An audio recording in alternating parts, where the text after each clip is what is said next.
Hello, everybody. Welcome to the G word. Like, I'm actually baffled that I'm doing this. It was so surreal. If I told myself a year ago that future me would now be doing this, I wouldn't have believed it. I would have laughed. I just, I'm so proud of myself for doing this.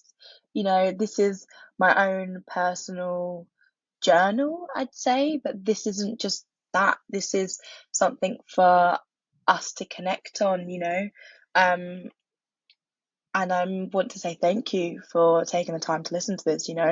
I am no expert in any way about podcasts, I'm learning on this journey.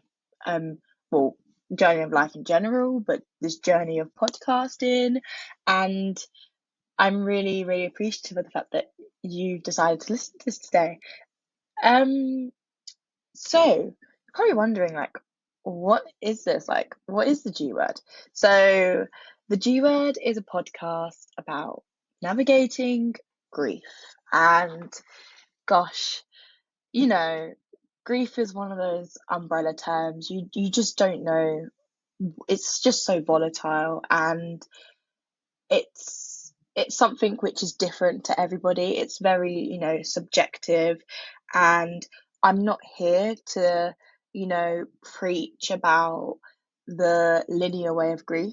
I am very aware of the fact that what I experience and how I process things is very different to other people. But I just want this podcast to be a safe space where we can just sit, we can just chill, we can just chat about just anything really. It doesn't necessarily have to always be about grief. That can be quite consuming and quite, you know, it can be draining sometimes. So yeah, I'm just excited. Um, I am going to introduce myself properly and formally, and if you're seeing this on the video right now, you can see I can't, like, I don't know whether to look at the video or look at my mic. So if I'm not looking, that doesn't mean I'm being dismissive. I just have no idea what's going on. Um, so my name's Caitlin. I am a 21-year-old second year student at Warwick University. I'm currently studying business management. I've just returned actually from having a year out. And it wasn't it wasn't for like placement or anything like that. It was actually a mental health kind of year out.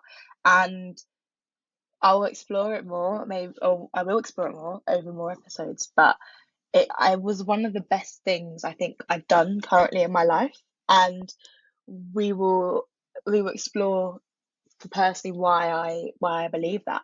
Um, I am a sister. I am a daughter.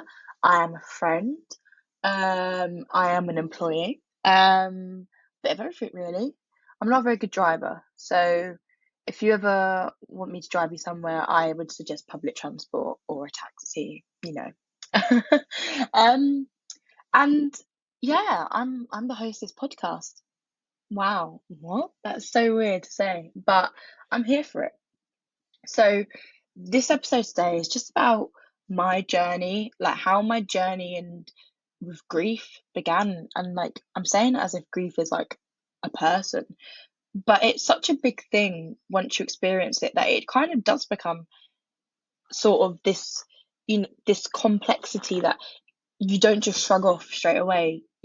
So, and I'm talking about today about understanding grief, being an adolescent. You know, the reason I decided to start this podcast was because although there are other podcasts about grief and all that explore themes of like love, loss, grief, and just resilience in general, I didn't really resonate with them as much as maybe I wanted to.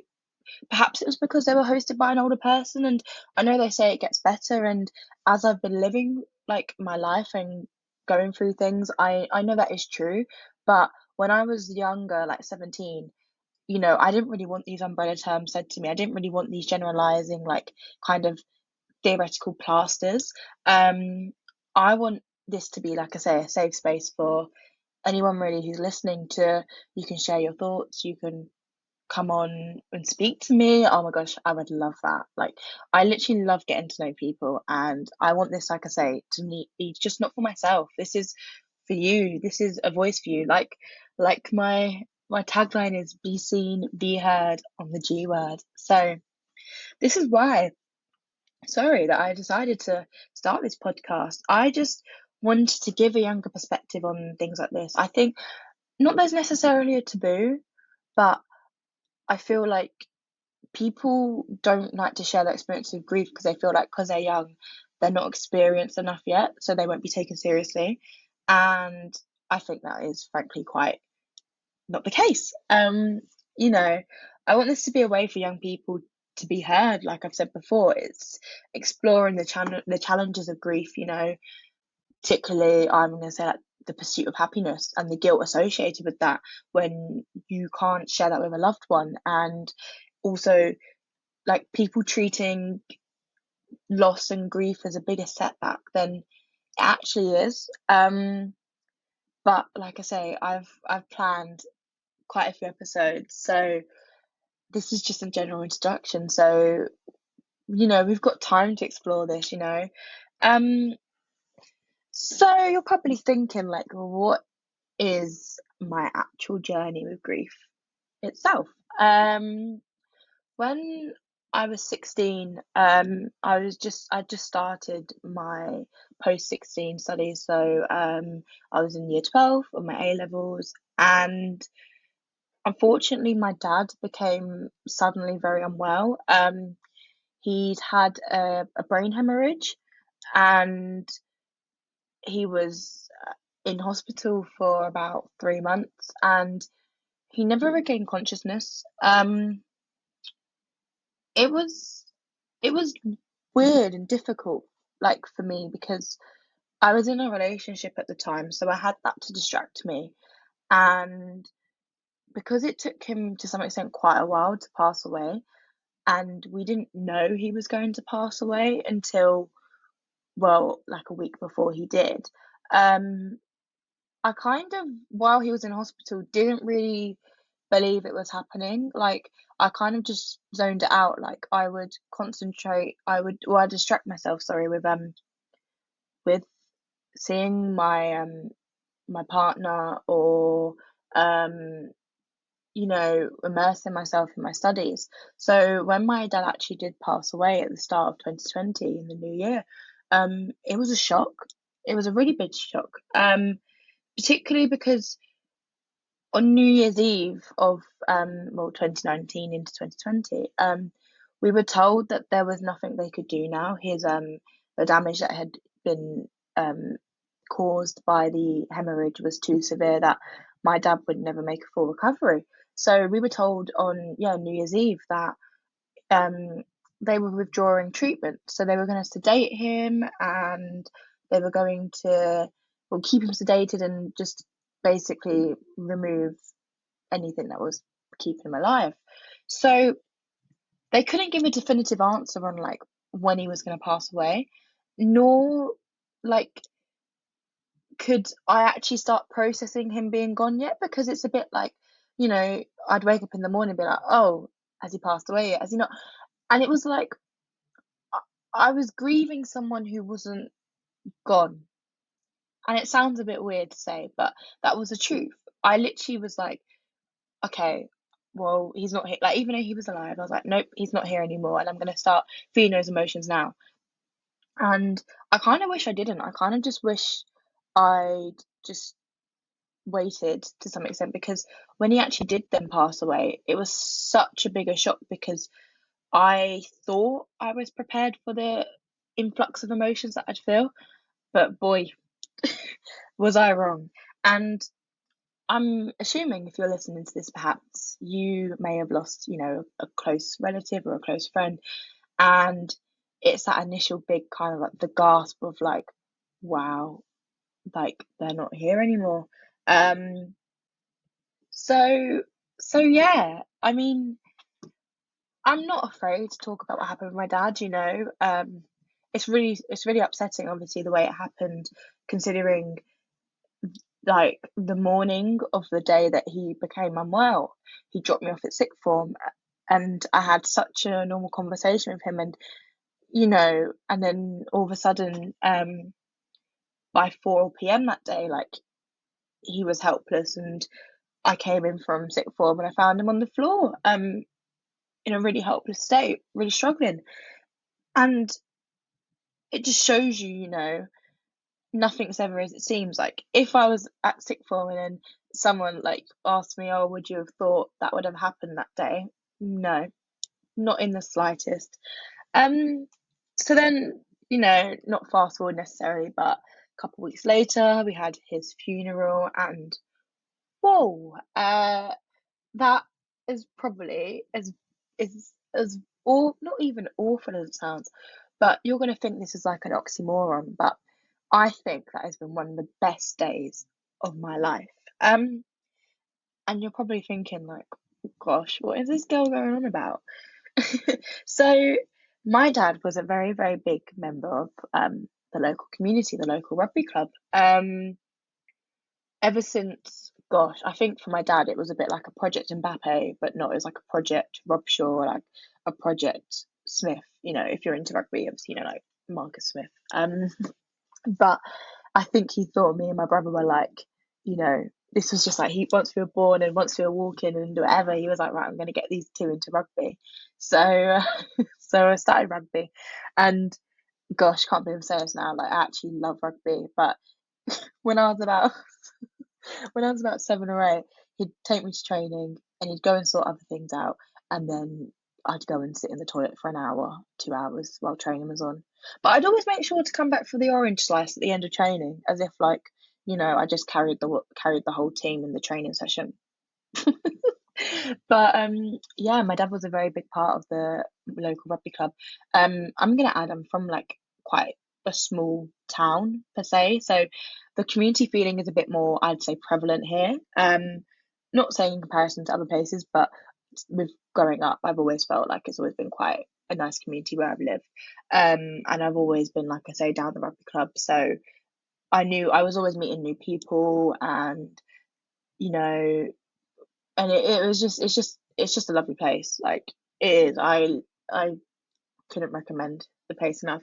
Um, so going back to his funeral, yeah. So we turned up to the where we were having the ceremony, and it was lovely. It was like I'm really proud of my mum for this actually. It was like a woodlandy area. It was just in a quiet place in the like outskirts of Essex, and it had like its own chapel where you do the ceremony, and then um like it wasn't like in a crematorium where you have the service and then you know there's a big thing, not a big thing, but they then get taken and go through the process of the cremation, whereas this was like you have the service that's separate, and then like the following week my dad was then cremated, so it took away the kind of, I think it just allowed the day to just not, I'm not necessarily being nicer because that's not the right word, but it just allowed the day to be, I think, a bit more thoughtful and personal, and it was the best thing I think for my family in regards to saying goodbye um to my dad. But the reason why I say this is like the best day was because when we turned up, the amount of people that were there, my gosh, I couldn't even, let me try and quantify it.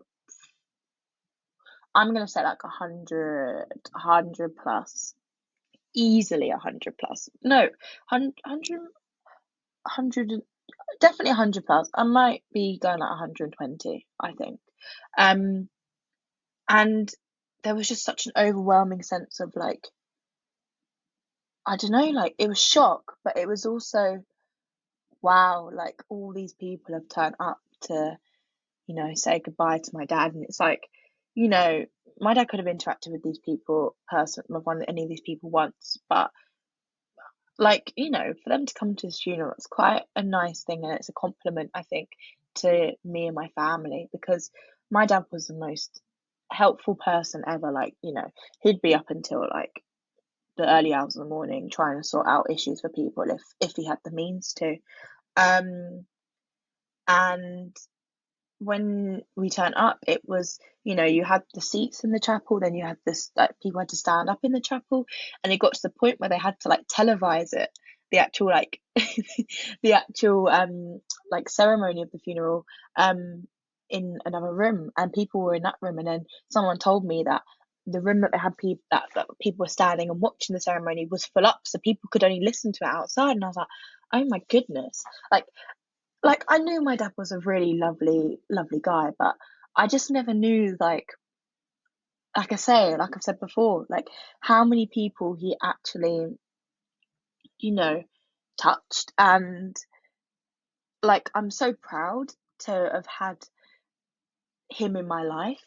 Um so yeah, we had his funeral, and it was lovely, and I'm never gonna forget that day ever. And in regards to the sadness and obviously like the prevalence of it, obviously saying goodbye to my dad, but I'm also not going to forget the how proud I felt to be his daughter.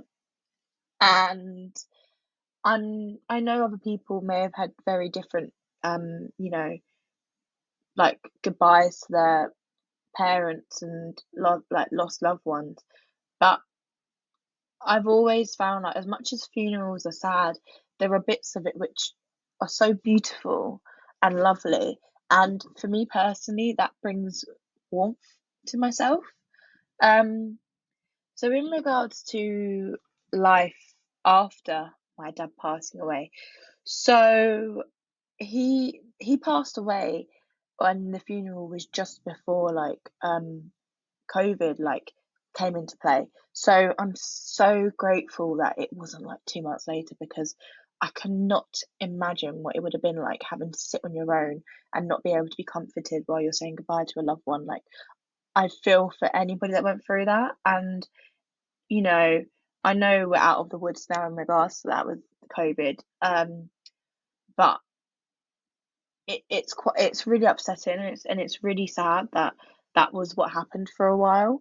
And you couldn't fully like express yourself in the way you wanted to at these at the funerals, like after, well, once COVID came into play. So at home was myself. Sorry, I'm getting congested again. Oh my god, okay. So at home it was myself, my older brother, Jack, my younger sister Nina, and my mum, and the dogs. Can't forget the dogs. Got Otis at the moment. He's mental, absolutely mental. Um, and obviously I get it with COVID. Everyone got like, it was like cabin fever. Do you know what I mean? You're locked and you're confined inside, and you can only go for one walk a day, and you're trying not to kill each other. But I really saw the dynamic of my family change in that time. Like I know siblings bicker, but me and my siblings would have um quite volatile arguments, and they'd be quite painful and hurtful. And then obviously to go upstairs and process things, you'd have to sit in your room. And then it's like, for me personally, I struggled with disassociating like my dad from the home, especially when you're literally trapped in somewhere. Where my dad worked from home, so he was literally home pretty much all the time. So it's like I had to disassociate, like kind of processing the fact that someone's not here in a place where they always were. Like if I was going to sixth form and I was just going about my day, like as I was pre-COVID, I think maybe it would have been, I'm not saying easier for me to process, but my coming to terms with the fact that my dad had passed away, I think would have been very different. And obviously, I've got through it now. Like that time, we got through COVID, and you look back at it, and at the moment, it's like I'm not going to reflect on what would I have done differently, because I'm really hoping we don't go into another pandemic again. Touch wood, touch wood. um. So yeah, it was a very weird thing. It was just like it felt like we were put in a fishbowl. Do you know what I mean? You're put in a fishbowl, and you're told to basically process one of the biggest things that you're ever going to experience in your life. And it's kind of like, if you feel like you want to escape and run away, Oh, you can't. Um, but then also looking back at it now, I think my family now is probably the closest it's been ever. I know I'm obviously older and I can reflect on it more from a different viewpoint when you're like, especially when I was like, what, 12, 13. The closest of my family wasn't not very relevant to me because, I was 12, 13. I was quite selfish in terms of like, I said what I wanted to do. If I wanted to play Xbox, me and my brother would argue over who'd play Xbox. And, I'd play Xbox a couple of hours, eat my dinner, do my homework, go to bed on repeat. So it's different now looking back at it from a different perspective. Like, I value now how close my family is, and it's really awful to say, but sometimes situations like this need to happen, for these bonds to become stronger, and um and just become, well, like I say, stronger. I'm repeating myself. um yeah, and I was navigating being in a relationship at the time. So I was in a relationship for a couple of years when I was 16 to 18, and obviously this was during the time that my dad passed away. So looking back on it, like, I was a different person to who I am now. And it was a fact of like, I think, grieving my dad, but also grieving the fact that my partner at the time, like, he wouldn't be able to meet, like, he only met my dad he met my dad a few times, but it's like grieving the fact that he would never be able to see the sides of my dad um that I loved. And when I was dating someone, it's like, I was so excited for my dad to meet them, do you know what I mean? And um I had to navigate obviously A levels as well, and just growing up and, entering womanhood. Woo, womanhood. Like with my A levels, because obviously COVID, I didn't actually sit them. So it was that I know everyone was in the same boat in regards to education. Like, we didn't really know what was happening, and I didn't sit I didn't sit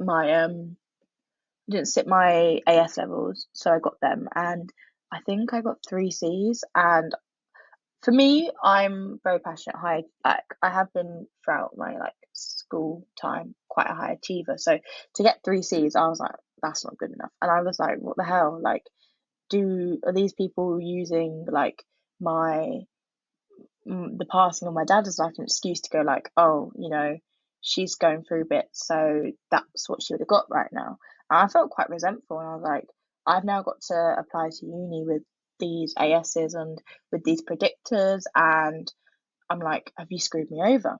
So I channeled my frustration into just trying really hard. And obviously, as things became more clear with the Department for Education, they announced that my cohort wouldn't be studying, sorry, wouldn't be sitting A levels. So what we were doing internal exams, and then the teachers would try and get the most amount of evidence they possibly could, and then they would obviously kind of decide the grades for us based on this evidence. So I knew whatever I had to do in class, I had to just kind of get on with it, and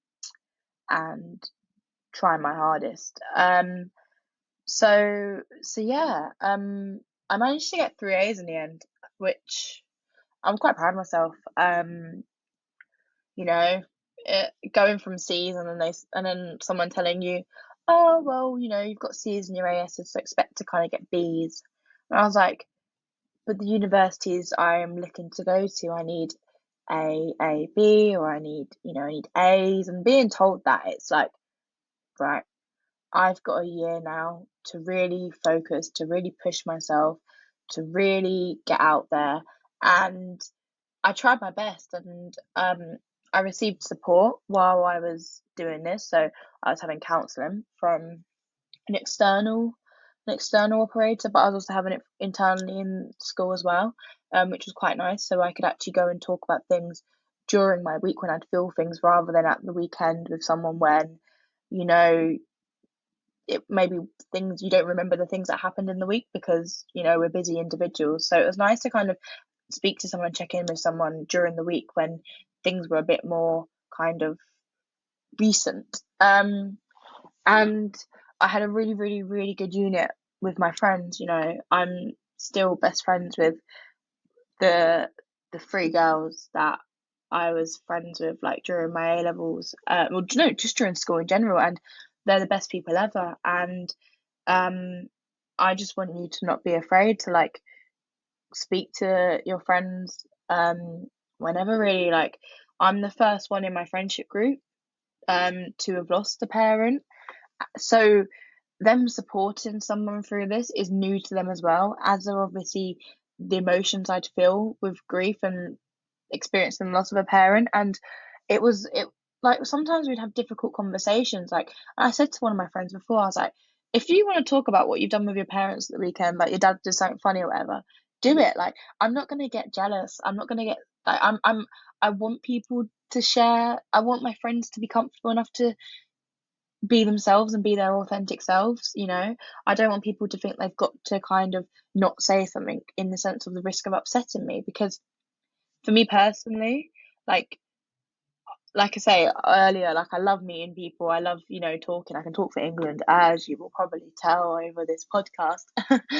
But yeah, I just it's one of those things where like grief isn't, like I say, linear in sense of, and it although you as an individual, so I lost my dad, so I'm experiencing grief. It's like it's now my friends are supporting someone who's going through grief, and it's like it's a learning curve and it's a journey for everybody involved. It's not just, you know, your feelings aren't invalidated if you haven't lost a parent, if you haven't, lost someone close to you. Like, that's not the case. So I think it's the good side of grief is like it will in the long term bring yourself closer to your friends, basically. Like, I found that in my case. And if that doesn't seem clear cut to you right now, like, trust the process and don't be afraid to talk to them. And even, yeah, no, like, I'm so grateful for having the girls that I've got in my life.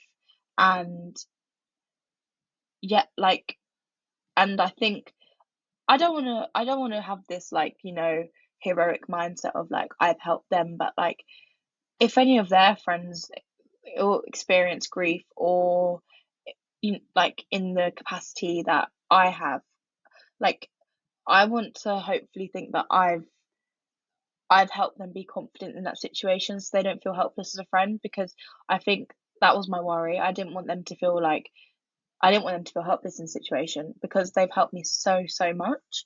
Um so yeah. I'm kind of reading off my iPad. Like, I made a plan and I've kind of gone with the flow. So if there's no clear structure, I apologize.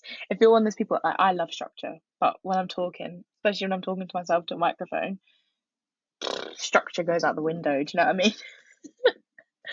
Um, and going forward, I want to kind of clear up episodes with like key takeaways.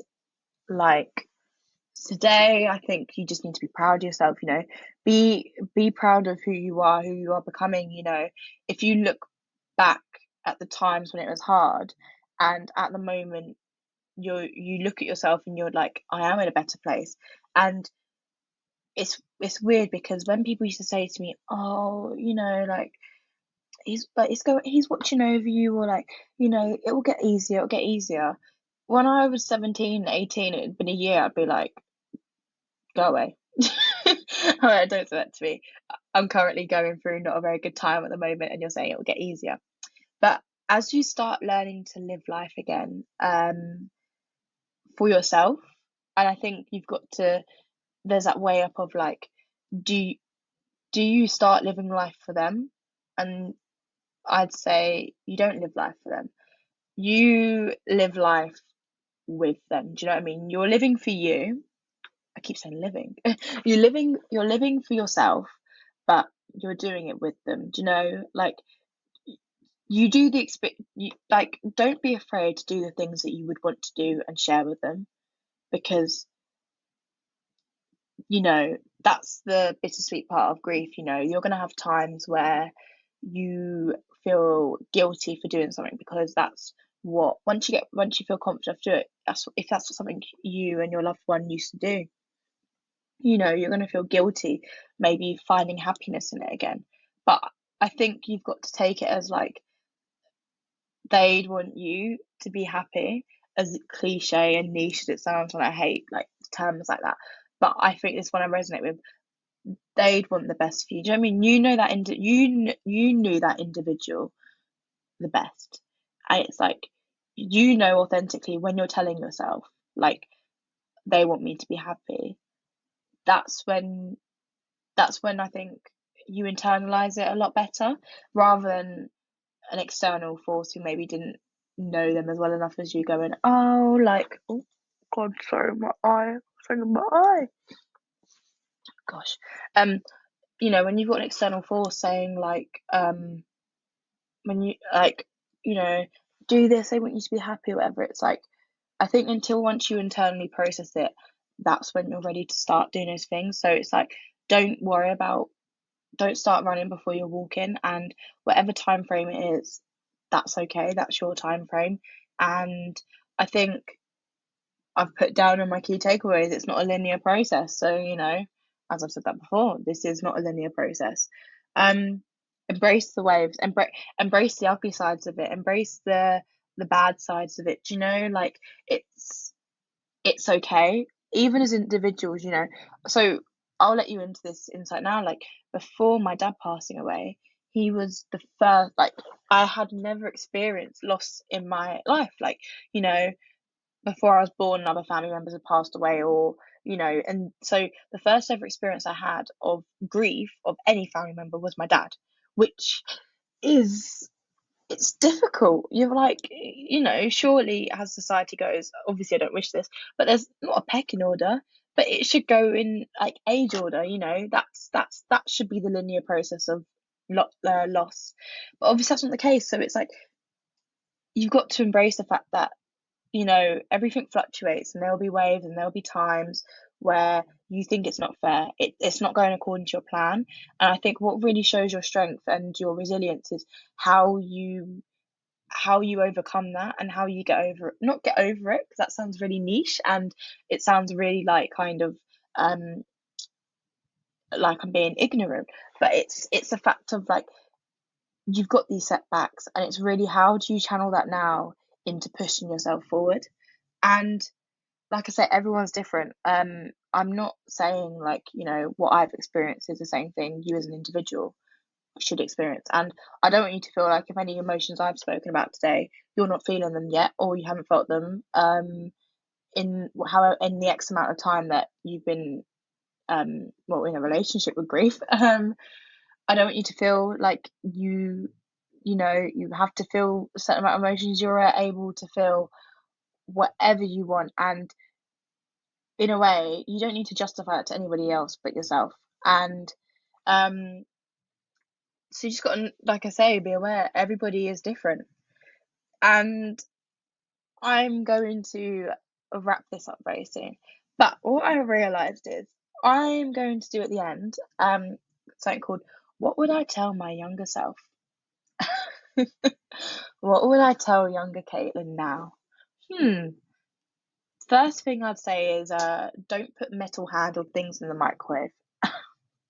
And you know what? I only learned that in my first year of uni. Don't, because like it's actually ridiculous. I have like a metal handled cup, and I thought I was drinking a tea and it got cold, so I was like, oh, okay, I put it in the microwave. Like, I was obviously put it only in for like 20 seconds. Went to take it out, and I knew the cup would be warm, but when you just think you're like incredible and you can hold like a slightly warm cup, anyway, and you'll be fine. Picked up the metal handle. Obviously, I like burnt my hand, and then I was like, oh my goodness, I've like burnt my fingers. So then I like wrapped up my hand in my sweatshirt, because I was like, oh, that'll be like an extra layer which will, insulate. Well, you know what I mean. That will be a barrier. And then because it was metal, it literally singed, like it singed my sweatshirt, and I was like, what the hell? What's going on? And then I looked back and I was like, oh, it's got a metal handle. I was like, I've probably been told not to put anything metal in the microwave, probably from the age of like, well, when I was able to use a microwave. So what, like 8, 9, whatever. So that was a faux pas by myself. And I also want to say, like, what would I tell my younger self? Um, Not all storms come to disrupt your life. Some come to clear your path. And if someone said that to me, like when I was 17 when my dad passed away, I would have gone, be quiet, you're waffling. You're speaking Japanese, mate, you know what I mean? um, but actually, as I've got older and I've realised, the storm of losing my dad has really made me want to grab every opportunity that I possibly can, because I always tell myself, if I'm getting upset about something, the severity of it isn't as big as I think. I'm not saying I diminish situations. It doesn't means I'm not, fully invested into situations that happen and they make me feel upset. But it's a bit like, I've lost my dad. That is probably one of the biggest things I've experienced. You plan to lose a parent. We don't plan, but you hope to lose a parent when you're, older, when you've got your own children, when you just when they're old, decrepit, and they need their bums wiped in a care home. Do you know what I mean? So it's a bit like, now, you know I just want to grab every opportunity I can, because, like I say, when my dad passed away, it was a complete shock. Was not expecting it, and it's a bit like, you've got to live every day as if, like, not necessarily it's your last, but it's, if you don't grasp those opportunities available to you now, you don't know when they're going to arise again. And if you are able to know when they arise again, then you've got to have that conversation and obviously assess, is it worth it now, or is it an opportunity you can pursue in the future? But that's not really relevant to this right now.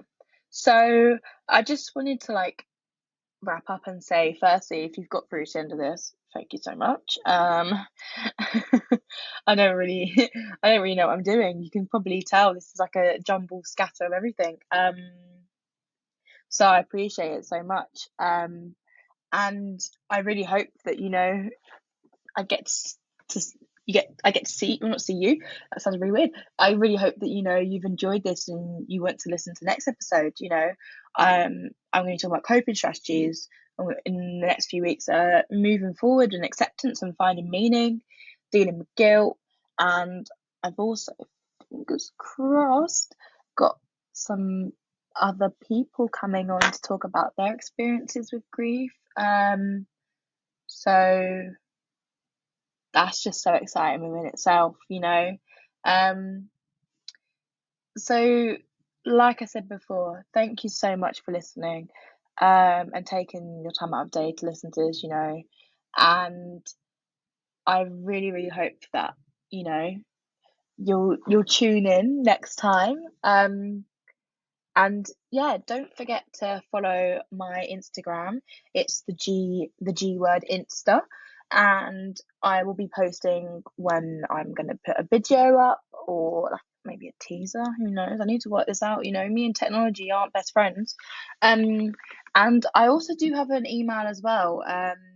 It's the G word pod, or podc, because the G word podcast was taken, at gmail.com. And that's just a way, if anyone wants to send any emails or any questions or anything really, you're more than welcome to.